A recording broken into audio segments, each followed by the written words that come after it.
byabire kujya tubikore yego ntago nje nensi ko nwite nabibyo na mukuru wanje nabwo abimbwira ndifite igiye kugira amezi 5 ntarabimenya none ntago ukibura imihango ntago ngewe ubundi nta ibintu by'imihango sinanabize ngewe buriye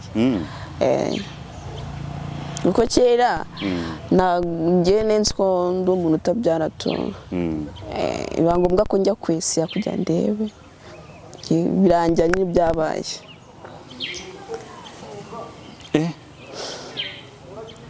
kubera ko nuko ngo wakuze utabona imihango yego nayibonye rimwe nyiri umwana tu iraza nk'amezi 2 ikindi gihe nkajya nsibira umwaka ko byabaye ngombwa ko ntabikomeza bitewe n'impamvu runaka hasi kuri kugira amabanga urabizi iyo umuntu yabyaye ari gihinduka kuko ntago nakomeza kwitwara nk'umuntu utarabyaye kandi narabyaye icyo kintu ndakeka icyo cyatumye nibwanjye itagerwaho cyangwa idakomeza ariko ubundi kubyara mu rugo bagufashe gute ninde muntu wa mbere wabwiye kutwite biragoranye ngiye rero kera kuba kunenyira umwana araye nimba navuga namakuca kubiye sinzi ko nabyita gusa nyine biriya bintu ntabwo ari byiza gusa hari abantu byafekta bikabagiraho ingaruka to ugasanga nibyo binahoramo nta kindi kintu ashobora kuba yakora atari ibyo gusa nyine ku giti cyanjye biriya bintu ni bibi ndegande umuntu wakubyariye aya naga ngiye ukuntu naga ari ngombwa ngo umuntu kugiye nabi nawe mwitorende nose nawe kumurega akamufunga bikamarira iki nago byamyondezo aya nago nabishaka gato yego no umupapa no umusore shabuze yastoreka nyitaruki yego itaruke pe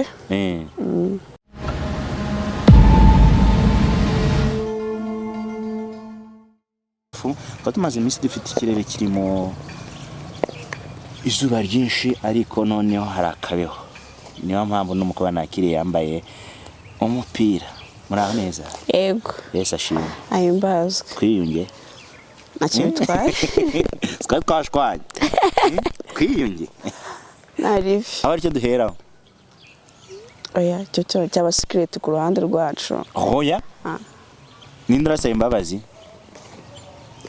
ndakeka ari wowe ninde wakosheje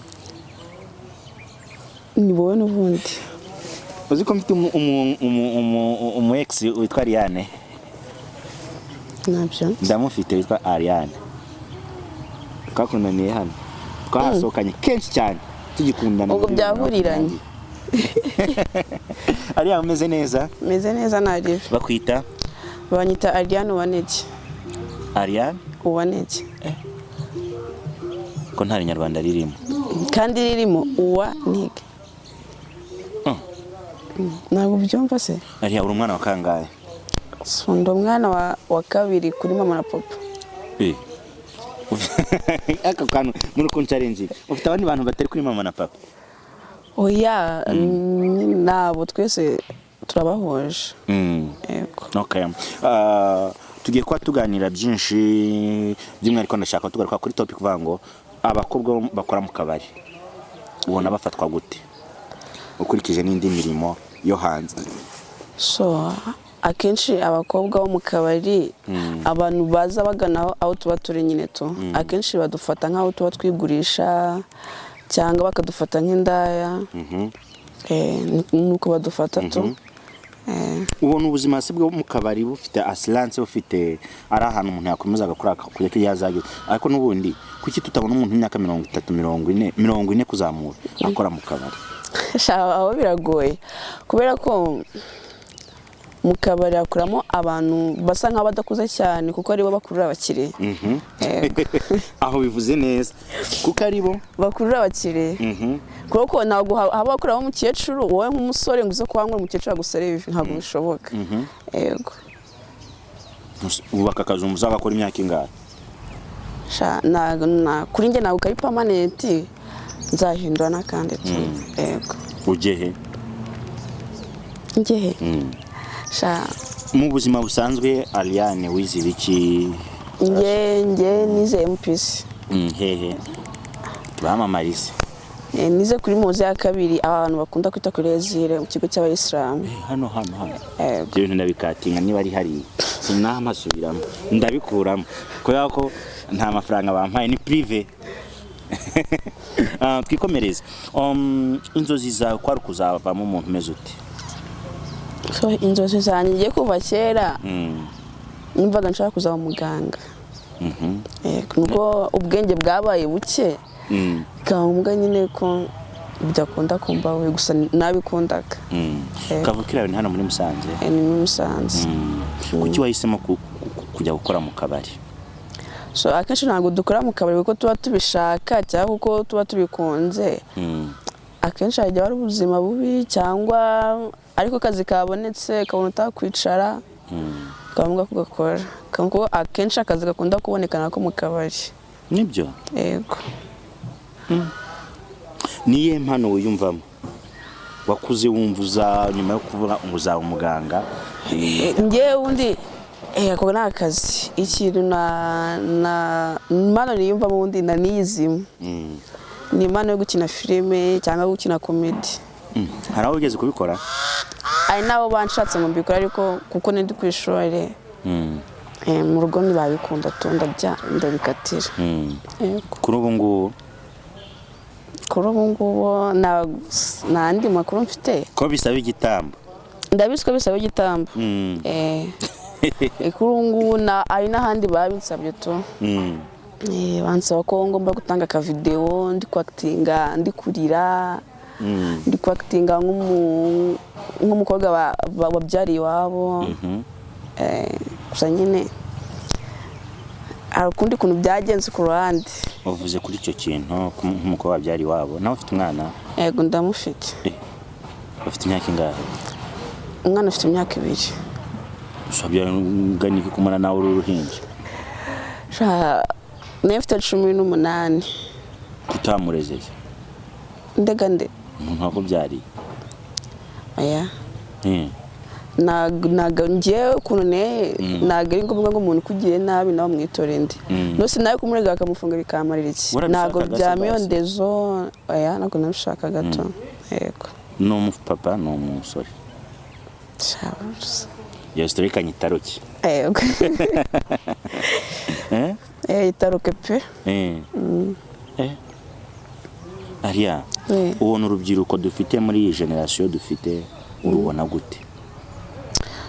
Ko ndubona rufite amareto nimba ari turudaje simbizi gusa nyine rufite amarere. Akenshi mba mbona ari abashegeye abasaza kandi mbona babyaye nk'inshuro 3. Hari topic nshaka ko dutindaho. Ni ikiguzi kingana ko umuntu yagwa mu mwereza ifoto yawambaye ubusa? Kuri ngese cyesera ko undi muntu ako ku ruhare rwanjye ndumva nta kiguzi cyaba gihari. Nta n'icyanaboneka pe. Kuko ubwanjye bwo burahenze bwa muhenda cyane. Impamvu mvuze ko bwa muhenda cyane nuko bitakunda. Nta na rimwe urabikoraho? Nta na rimwe ndabikora. Nkayereka amafoto yawe mfite na video? Binyereke pe. Binyereke. Muri telefone yawe ntayo mfitemo? Nayo. Nta nawe nigeze kugira. Nta namwe bira kuba uri muri douche cyangwa nko kugira ngo nirye selfie nambaye ubusa wapi? Ntago biraba. Ufata gute abakobwa bakora ubusambanyi online batunzwe nabyo bakagenda hari akikinisha karangiza kohereza umugabo? Ni bibi cyuna ahubwo inama nabagira niyo kubireka bakicara hamwe bagashaka akazi bagakora to. Nyuma y'akazi kawe Ariane ni muntu ki uburi hehe iyo ufashe off? Nyuma y'akazi kangira ikintu mba ndimo akenshi mba ndi muri music. Yego. Music gute? Washize kutera mu matwi? Oya mba mfite bluetooth mba ndi kumva imiziki. Ko bidasanzwe? Gute? Ariya. Niba ngo ufite imyaka 20 n'umwe niba ndayigabanya urimo urayigabanya cyakoze ati nyuma y'akazi kanjye mba ndi muri music nta handi hantu mba nibereye. Turi kumwe na Centre Pastoral Notre Dame de Fatima, ni hoteli iherereye hano mu mujyi rwagati wa Musanze. Turi kumwe na Rita Restaurant igaburira neza abantu banana deliverying ahantu muri babazanira gutekawe ahariho hose. Turi kumwe na Teacher Shop yambika abakobwa. Turi kumwe na Bosco Design nawe yambika abasore, bose bakorera muri Goyiko, umwe muri gatanu undi muri kane. Turi kumwe na Ritiko Limited igendana nayo Musanze Kigali cyangwa se ahandi hose hashoboka mu ntara, ubona ugende umeze neza. Ariya katwiganirire none ngiye kubaza ibibazo bitatu uje kwihangana unsubize. Nta kibazo. Nyuma y'ubuzima bwawe, inzozi zawe uko wazitekerezaga mu myaka 15 ishize, uracyabona zigihari? Urebye nazihari. Ubona zarangirijwe n'iki, byagenze gute? Menshi n'amabanga mfite kiganiro cyane ko kibisha kuri kugira amabanga menshi. Oya naje nyine impamvu yatumye ntabikomeza nuko aje ko kabazo nyine ko kugenera nyuma y'umwaka kabarwo nongera kujya bwa nabwo nkajya iminsi 2 bigata birangira. Ubwo nyine nuko yeremeze na n'ubu ngubu niki kimeze. Yego. Uba wumva nta kibazo kirimo? Ntabwo wigeze ujya kwa muganga nibura ngo bagufashe? Ntabwo ndajyayo. Gusa nyine njya kubyara ikintu kwa muganga bambwiye ko ngomba kujya nifata uko mu bigaragara nifashe najya byara buri munota kubera ko ntamenya kubibarira nyine. Kwifatura bishobora? Biragoye ariko uragerageza. Yego. Ujya bifata he? Kuko wapi nukuboneza tu kwifata guhagije no kuboneza. Uba wumva icyerekezo karimo hano? Uba wumva icyerekezo cy'ubuzima bwawe ufite ejo hazaza n'ejo bundi ari iki? Icyerekezo mfite ni cyo kuzaba umukire tu. Binyuze mu zihe nzira? Binyuze mu nzira zo gukora cyane. Yego. Gusa uzakora nk'iki cyumba kizakugeza kuri ubwo bukire, uzubaka iyo hoteli, uzakora iki? Ariga gukira nta muntu ubivukana.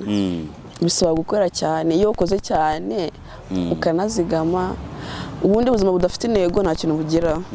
Rero iyo ufite intego biba byiza iyo ukomeje tu nta gucika intege ugakora cyane, ushiduka abaye mu cyitazi kuno byagenze. Yego. Okay. Ariane iyo yambaye neza ni gihe yambaye ati? Iyo nambaye neza ngiye nambaye. Nkunda kwambara ama boyfriend ibintu bitamfasha tu. Yego. Iyo yariye neza? Ngiye biryo nkunda rero nta nubwo bibaho.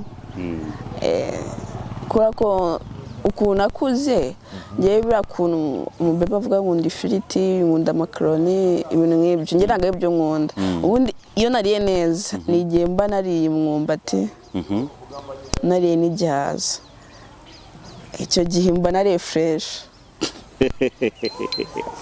Alright, ikiro cy'urukundo films kiyafi kwigarura mu kwa 8.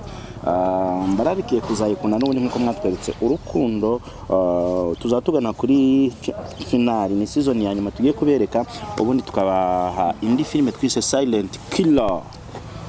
Mukonya mukabona abakobwa mwakunze harimo Nyabitanga, Tukote n'abandi bagiye batandukanye. Mitso Jangu ubu nanjye nzakagarukamo 5 kuri 5. Tugana ku musozi ari kindabira abanyarwanda. Nabyo abanyarwanda. Icyo wumva ushaka kuri kamera. So icyo nabwira abanyarwanda, icyo kibazo ko kikomera.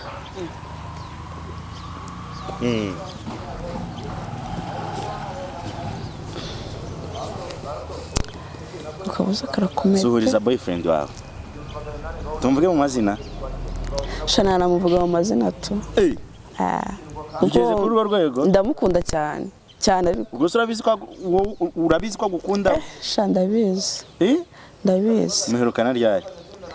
Duherukana ryari? Igihe cyose mbishaka ndamubona. Ngo iki?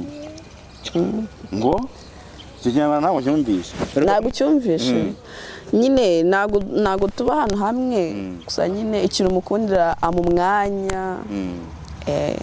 ariya mbwira abantu ngo mukore subscribe like share na comment kuri Iris Rwanda TV no kuri Legacy TV mukore share subscribe comment kuri